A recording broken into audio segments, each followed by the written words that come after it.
Jake hadn't eaten a proper meal in 3 days. He sat in his tiny apartment, staring at his laptop screen with tired eyes.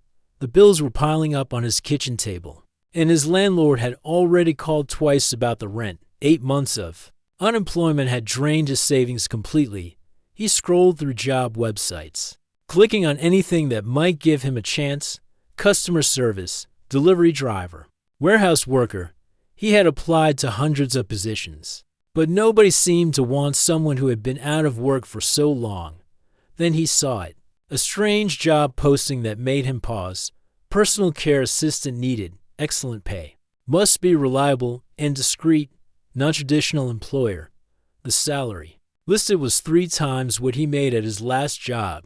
Jake rubbed his eyes, thinking he must be seeing things wrong. But no, the numbers were real. His heart started beating faster. He clicked on the posting to read more details. The description was oddly vague. It mentioned helping with daily tasks, medical assistance, and companionship. The employer wanted someone who could work flexible hours and wouldn't ask too many questions. What caught his attention most was a line at the bottom. Open-minded individuals preferred. Experience with unusual situations helpful, but not required. Jake had taken care of his elderly grandmother before she passed away. He knew how to help people with their daily needs, give them their medicine, and just be there when they felt lonely. Maybe this was his chance. He filled out the application quickly, afraid that if he waited too long, someone else would take the job. Within an hour, he got a response. The message was brief but professional. Thank you for your interest. Interview scheduled for tomorrow at 3 p.m. Address attached. Please be punctual and dress professionally. The address led him to the most expensive part of the city. Jake had to take the buses to get there, and he felt completely out of place walking among the luxury shops and fancy restaurants. The building was a gleaming tower that seemed to reach into the clouds. The elevator took him to the top floor. As the doors opened, Jake found himself looking at the most beautiful apartment he had ever seen.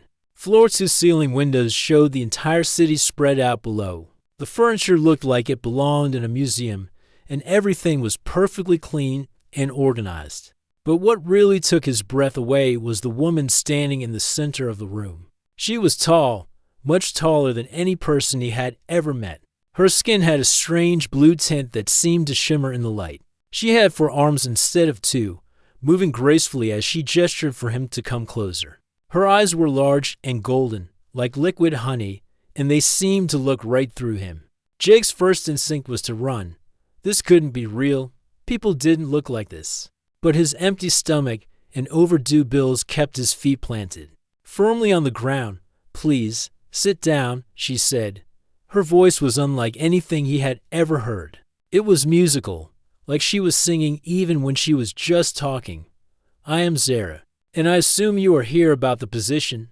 Jake nodded, not trusting his voice to work properly. She moved to a chair across from him, and he noticed that she seemed to be in pain. She favored one side of her body, and there were bandages wrapped around 2 of her arms. I will be direct with you, Zara continued. I'm not from this world. I come from a place very far away, among the stars.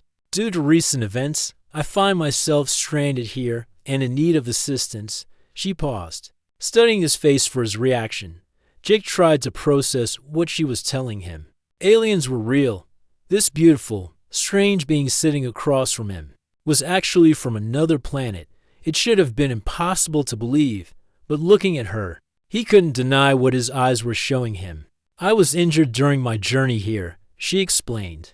I need someone to help me with daily tasks while I recover, preparing my food, helping me with exercises for healing, managing my treatments.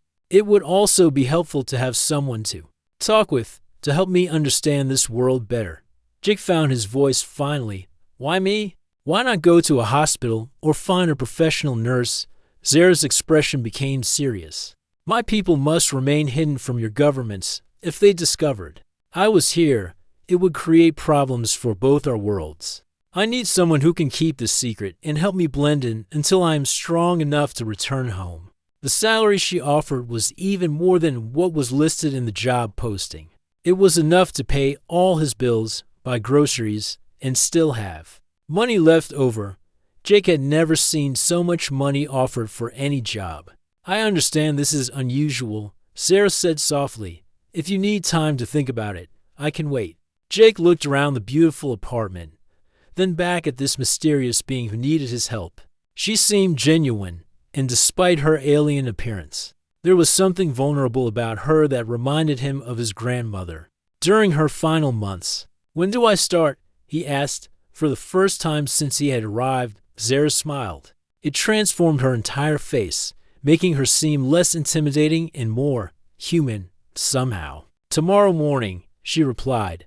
"There's a guest room prepared for you, as I prefer to have my assistant nearby. Is this acceptable?" Jake thought about his tiny, cold apartment with its pile of unpaid bills. Yes, that works perfectly. As he signed the employment contract, Jake felt like his luck was finally changing. He would have a good job, a beautiful place to live, and enough money to get back on his feet. What could possibly go wrong? What Jake didn't know was that Zara had very specific reasons for choosing a human male to be her caregiver. Her golden eyes followed his every movement as he wrote his name on the contract, and there was an intensity in her gaze that went far beyond professional interest.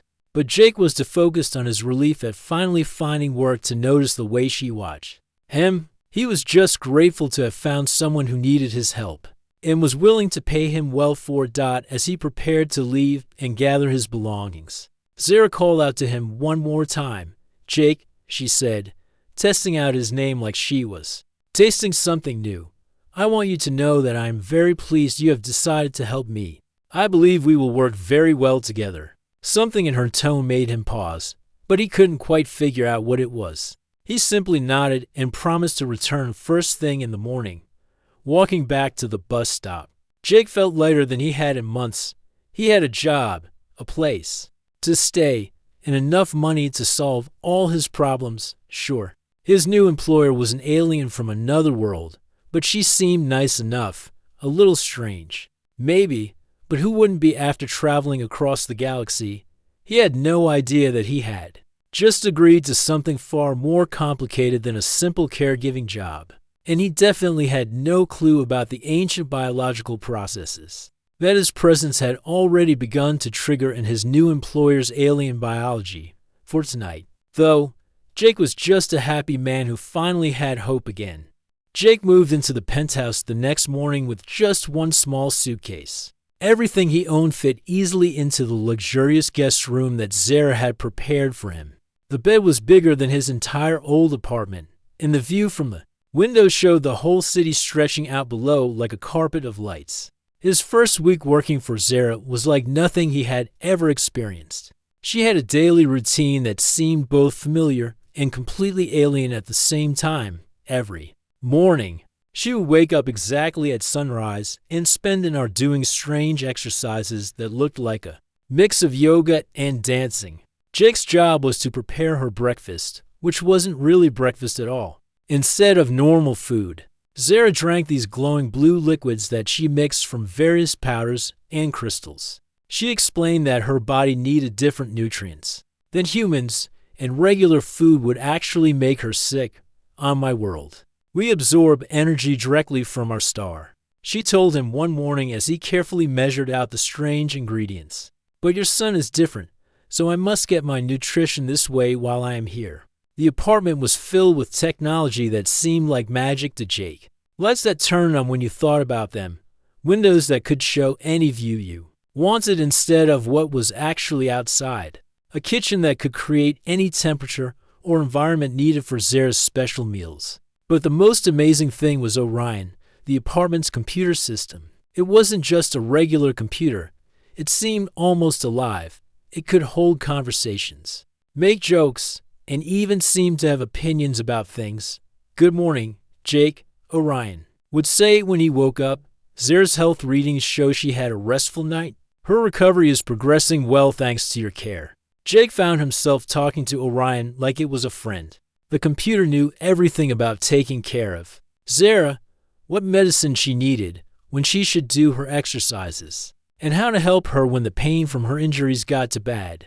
Zara's injuries were healing, but slowly. She had been hurt badly when she escaped from her home world. She never talked about exactly what happened, but sometimes Jake would catch her staring out the window with such sadness in her golden eyes that it made his heart ache.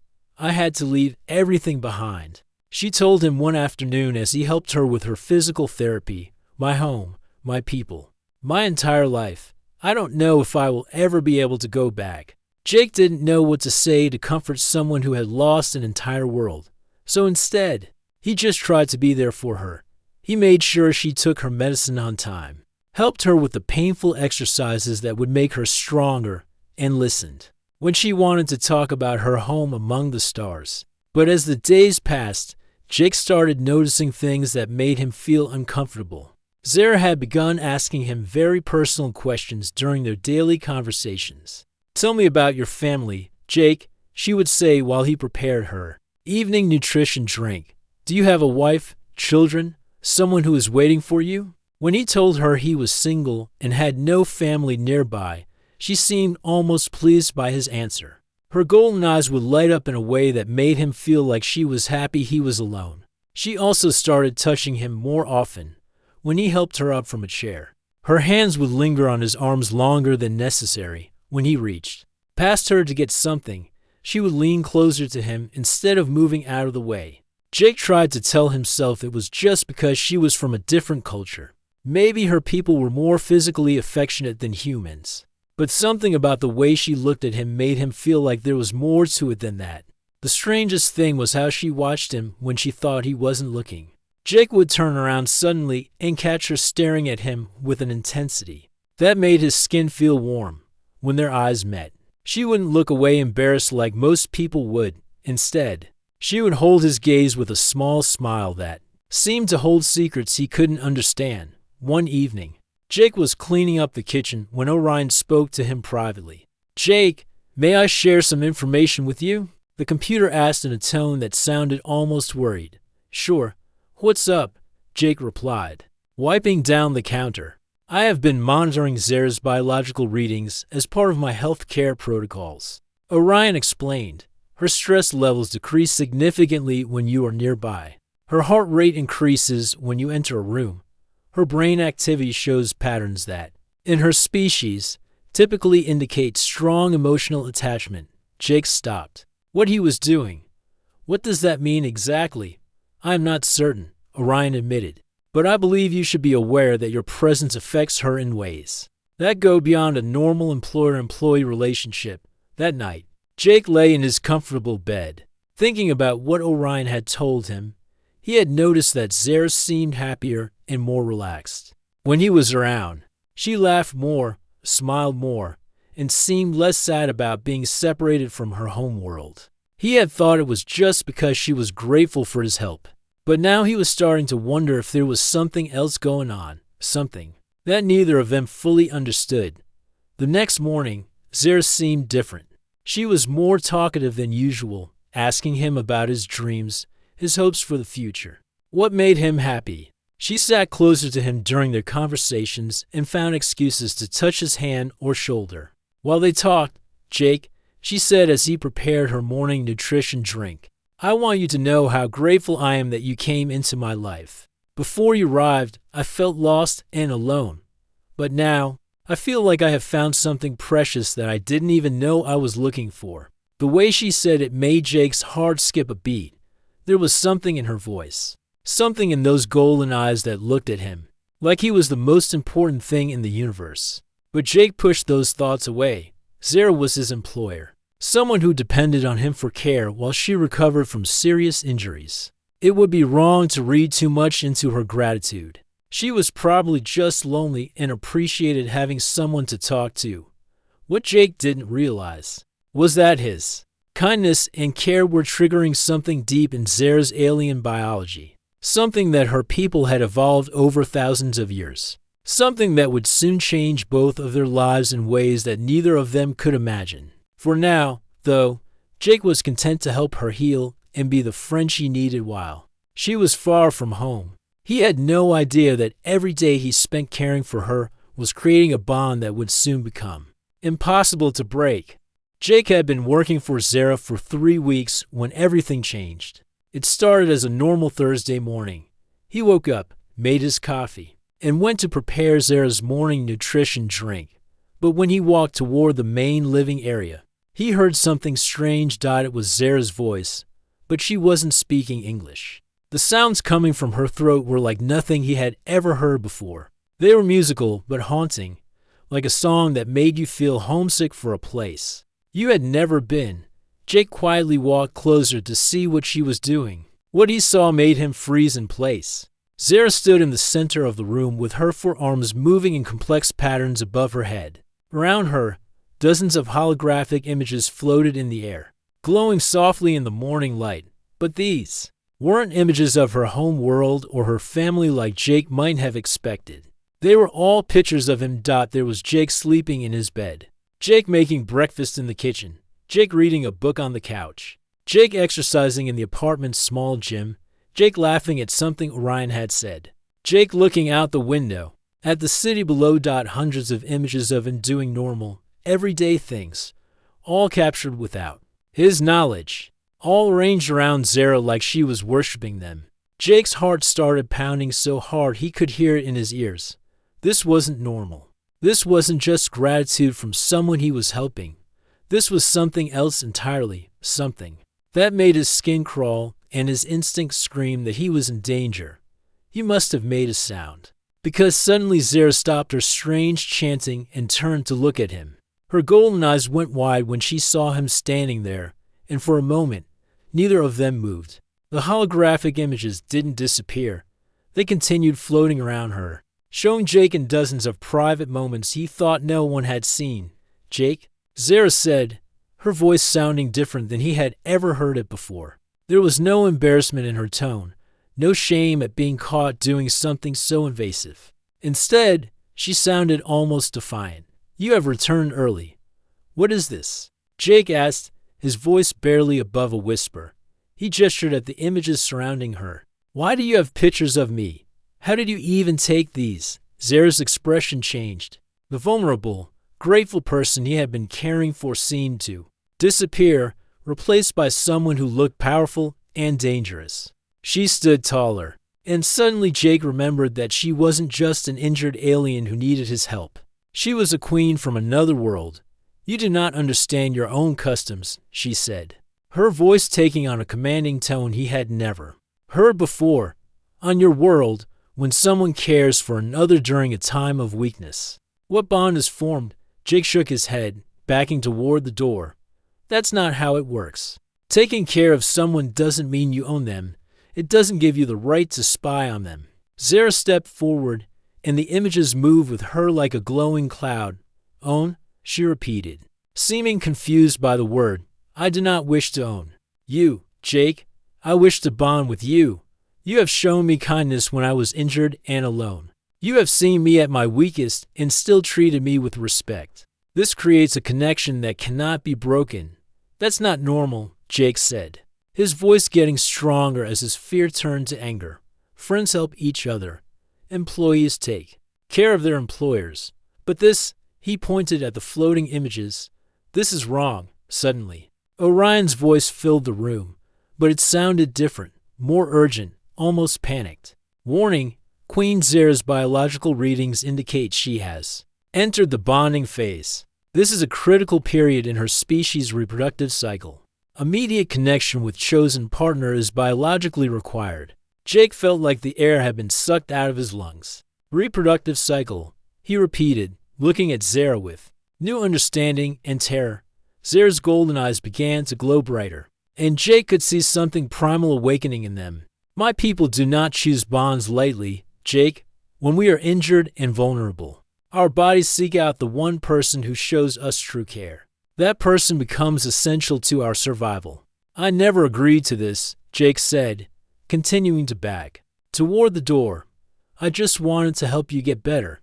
I never signed up for whatever this is. Agreement is not required, Zara replied, and her voice had become something between a purr and a growl. Biology does not ask for permission. You are already changing. Jake, can you not feel it? The way your heart rate increases when I am near.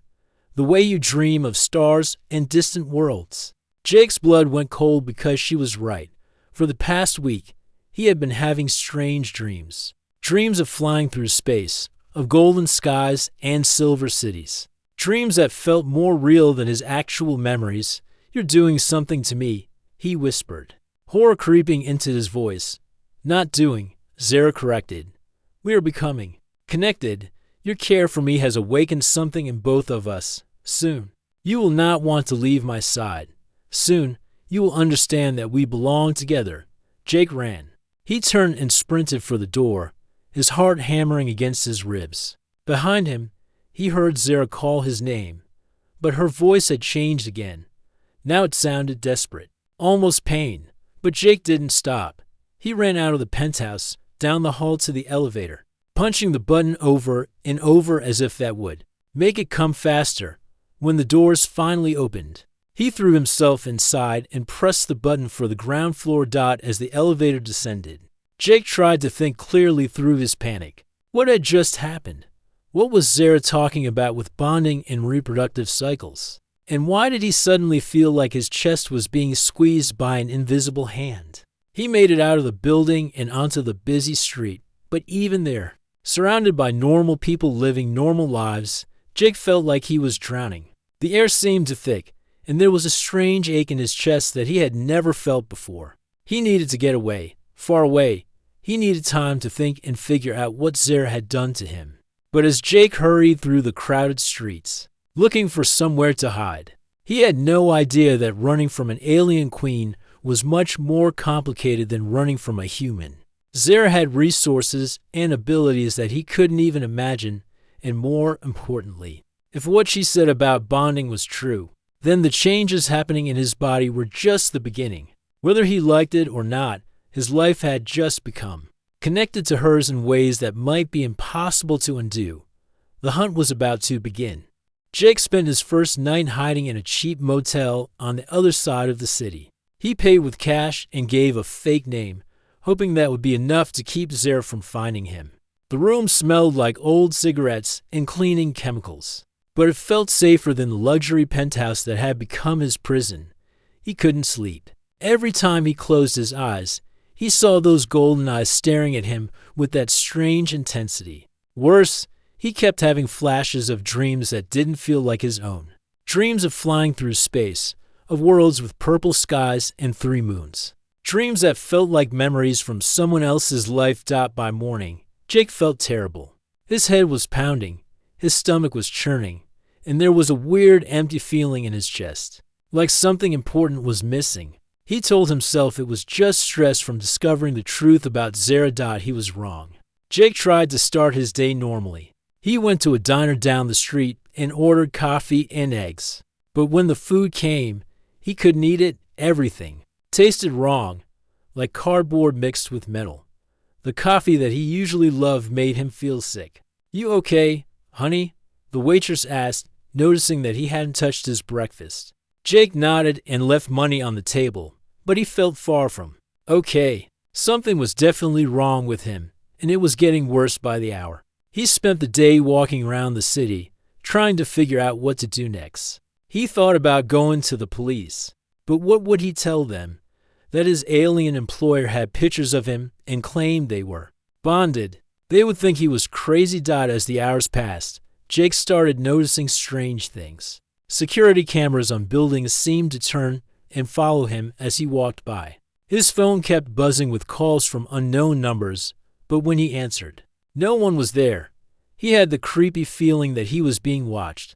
But every time he turned around, he saw nothing unusual. By evening, Jake felt like he was getting the flu. His body ached, he was dizzy, and the empty feeling in his chest had gotten so bad that it hurt to breathe. He went back to his motel room and collapsed on the bed, wondering if he was having some kind of breakdown. That's when his room door simply disappeared. Jake sat up in shock, staring at the place where the door had been just seconds before. Now there was just an empty doorway, and standing in it was Zara. But this wasn't the injured, grateful alien he had been taking care of. This Zara looked completely healed and more powerful than anything Jake had ever seen. Her blue skin seemed to glow with its own light, and her golden eyes were so bright they hurt to look at. She moved with the grace of someone who commanded armies and conquered worlds. "Hello, Jake," she said, stepping into the room. Her voice was calm, but there was something underneath it that made Jake's blood run cold. "How did you find me?" Jake asked, scrambling to get off the bed and put some distance between them. "I will always be able to find you now," Zara replied. Matter-of-factly, "The bonding process has begun. I can sense your location, your emotions, even your dreams, just as you are beginning to sense mine." Jake's heart sank because he realized she was telling the truth. Those strange dreams, the feeling of being watched, the way his body was reacting, it was all connected to her somehow. "You can't do this to people," Jake said, trying to sound braver than he felt. "You can't just decide that someone belongs to you." Zara tilted her head, looking genuinely confused. "I did not decide anything. This is simply how my people survive. When we are injured and vulnerable, we bond with those who care for us. It ensures that we have protection during our weakest moments. But I'm not one of your people." Jake protested. "I'm human. This bonding thing might work for aliens, but it doesn't work for us." "It is working," Zara said simply. "Can you not feel it? The way your body rebels against being away from me, the way normal food tastes wrong now, the dreams of my world that fill your sleep." Jake wanted to deny it, but everything she was saying was true. He did feel sick when he was away from her. Food did taste wrong, and those dreams were getting more vivid every hour. "This will get worse before it gets better," Zara continued, moving closer to him, "fighting the bond causes pain for both of us. I have not eaten since you left. I cannot sleep. My body is shutting down because it believes you have abandoned me." Looking at her more closely, Jake could see that she was telling the truth, despite her powerful appearance. There were dark circles under her golden eyes, and her hands were shaking slightly. "So what happens now?" Jake asked. "You force me to come back with you? You keep me prisoner until this bonding thing is complete." "I do not wish to force you," Zara said, and for the first time, her voice sounded sad instead of commanding. "I know that your people value choice in ways that mine do not. But Jake, if we do not complete the bonding process, we will both suffer greatly. You may even die." Jake's voice cracked on the word. "The bonding affects your body chemistry," Zara explained. "Your human biology is trying to adapt to mine. If the process is interrupted, the changes could be permanent. You could become unable to eat your food, unable to sleep without my presence, unable to live a normal human life." Jake felt the walls of the shabby motel room closing in around him. This was like some terrible nightmare that he couldn't wake up from. 3 weeks ago, he had been a normal, unemployed guy looking for work. Now he was apparently bonded to an alien queen and might die if he tried to live his own life. "I never asked for this," he whispered. "Neither did I," Zara replied softly. "Do you think I wanted to become dependent on someone else? I am a queen, Jake. I have ruled entire star systems. This vulnerability, this need for another person, it is the most frightening thing I have ever experienced. For the first time since this whole mess started." Jake saw Zara not as a powerful alien who was controlling his life, but as someone who was just as scared and confused as he was. "So what do we do?" he asked. "We can return to the penthouse," Zara said carefully. "I can show you more about the bonding process. Perhaps together we can find a way to make this work that respects both of our needs." Jake looked around the dingy motel room, then back at Zara. His body was telling him that being near her felt better than being away from her. The ache in his chest was already starting to fade, just from having her in the same room. Maybe running away wasn't the answer. Maybe the only way out of this impossible situation was to go through it. But as Jake prepared to make the most important decision of his life, he had no idea that Zara was keeping one crucial piece of information from him. The bonding process wasn't just about survival. It was about creating a connection so deep that two beings would never want to be apart again. And once it was complete, there might be no going back to the life he used to know. Jake returned to the penthouse with Zara, but this time everything felt different. The beautiful apartment that had once seemed like a dream home now felt like a golden cage. He sat on the couch, staring out at the city lights, while Zara moved around the kitchen preparing her strange glowing drinks. Neither of them spoke for a long time. The silence was heavy with everything that had happened between them. "I can hear your thoughts," Jake said suddenly, breaking the quiet. It wasn't exactly true, but he could sense her emotions somehow. Her sadness, her fear, her desperate hope that he would understand. "And I can feel your anger," Zara replied without turning round. "You hate me for what I have done to you." Jake considered this. Did he hate her? He was certainly angry and scared. But looking at her now, seeing how her hands shook as she prepared her drink, he realized that hate wasn't the right word. "I don't hate you," he said finally, "but I hate this situation. I hate that neither of us got to choose what happened." Zara came and sat across from him, her golden eyes filled with something that looked like regret. "In my world, this bonding is seen as a gift. When someone cares for us during our darkest moments, our bodies recognize them as the person who will always protect us. It is supposed to be beautiful." "Maybe it is beautiful for your people," Jake said, "but humans are different. We need to choose who we love. We need time to get to know someone before we commit our whole lives to them." "Love." Zara repeated the word, like she was tasting something new. "Is that what you call the connection between bonded pairs?" Jake realized that she might not understand human emotions the same way he did. Love is when you care about someone so much that their happiness becomes more important than your own. It's when you want to be with someone because you choose to be, not because you have to be. Zara was quiet for a long moment. When she spoke again, her voice was very soft. "I do not know if what I feel for you is love by your definition, but I know that your pain causes me pain. I know that your happiness makes me feel complete in a way I never experienced before." Over the next few days, they talked more than they ever had before. Jake learned about Zara's world, where she had ruled millions of people but had never had a single person who cared about her as an individual rather than as a queen. Zara learned about Jake's life, his dreams of traveling the world, his fear of never finding someone who would truly understand him.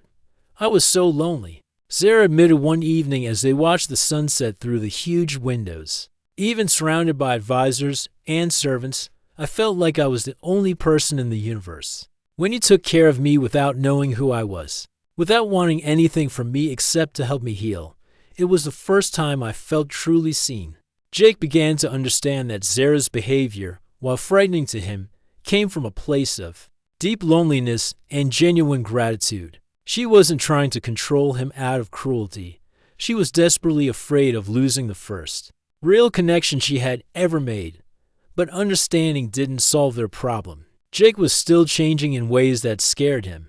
His dreams were filled with memories of Zara's life, her battles among the stars, her escape from her homeworld. Sometimes he would wake up speaking words in her language that he didn't remember. "Learning, Orion," Jake said one morning while Zara was doing her exercises. "Is there any way to reverse this bonding process?" The computer was quiet for a long moment before answering. "There may be a way to modify it," Orion said carefully. "The bonding process is designed to create complete dependence between two individuals, but with the right technology, it might be possible to maintain the positive aspects while removing the compulsive elements." "What do you mean?" Jake asked, feeling hope for the first time in days. "You could remain connected to Zara emotionally, but retain your independence and free will. You would care for each other by choice rather than biological necessity." When Jake told Zara about this possibility, her reaction surprised him. Instead of being relieved, she looked terrified. "If you are not bound to me, you will leave," she said, her voice barely above a whisper. "Why would you stay with someone like me if you had the choice?" "What do you mean?" "Someone like you?" Jake asked. "I'm not human, Jake. I'm from a world you have never seen, with customs you do not understand.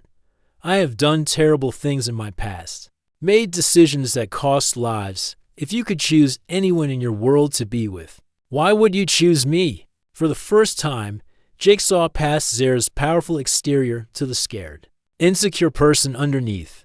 She wasn't just afraid of losing him. She was afraid that she wasn't worth choosing. "Let me ask you something," Jake said, sitting down next to her. "If the bonding process had never happened, if we had just met as friends, do you think you would have liked me?" Zara looked confused by the question. "I do not understand." "Forget about the bonding. Forget about your biology. Forget about everything except who we are as people. Do you like talking to me? Do you enjoy spending time with me? Do I make you laugh?" Zara thought about this seriously. "Yes," she said finally. "You are kind and patient. You listen when I speak about my world. You make me feel less alone, even without the bonding. I believe I would want to be your friend." "Then that's our starting point," Jake said. "We modify the bonding so we have a choice. And then we figure out what we mean to each other without all this biological pressure." It took Orion 3 days to develop the modification process. It was risky. They couldn't be sure it would work. And there was a chance it could make things worse. But both Jake and Zara agreed it was worth trying. The process itself was surprisingly simple. Orion used the apartment's advanced medical equipment to adjust the chemical changes in both their bodies. Jake felt the overwhelming need to be near Zara fade away, replaced by something gentler but still warm. "How do you feel?" Zara asked when it was over. Jake took inventory of his emotions. The desperate ache when he was away from her was gone. The strange dreams had stopped, but he still felt drawn to her, still wanted to make sure she was okay. "I feel like myself again," he said. "But I also still care about you. I still want to help you, but now it's because I choose to, not because I have to." Over the following weeks, Jake and Zara learned to navigate their relationship without the biological bonding controlling their emotions. It wasn't always easy. They had arguments, misunderstandings, moments when their different backgrounds made communication difficult. But they also had something neither of them had expected. They had genuine friendship. Jake helped Zara understand human culture and emotions. Zara showed Jake wonders of the universe he had never imagined, using her technology to take him on virtual journeys to distant worlds. "I have a confession," Zara said one evening as they sat together watching the stars. "I think I am beginning to understand what you meant by love." "Oh?" Jake said, curious about what she had realized. "When I see you happy, it makes me happy too, even if your happiness has nothing to do with me. When you tell me about your dreams of traveling, I want to help you achieve them, even if it means you might leave. I think this caring about your well-being more than my own desires, this might be love." Jake smiled. "I think you're right." 6 months later, Jake was still living in the penthouse, but now it was truly his choice. He had become Zara's partner in the fullest sense, not just her caregiver, but her friend, her guide to human culture, and eventually something more. Their relationship had started with alien biology and desperate circumstances, but it had grown into something real and chosen and beautiful. Jake had found someone who truly understood him, and Zara had learned that love was infinitely more powerful than any biological bond. They proved that even the most impossible circumstances could lead to genuine connection as long as both people were willing to choose each other freely, and in a universe full of stars and possibilities. That choice was the most precious thing of all.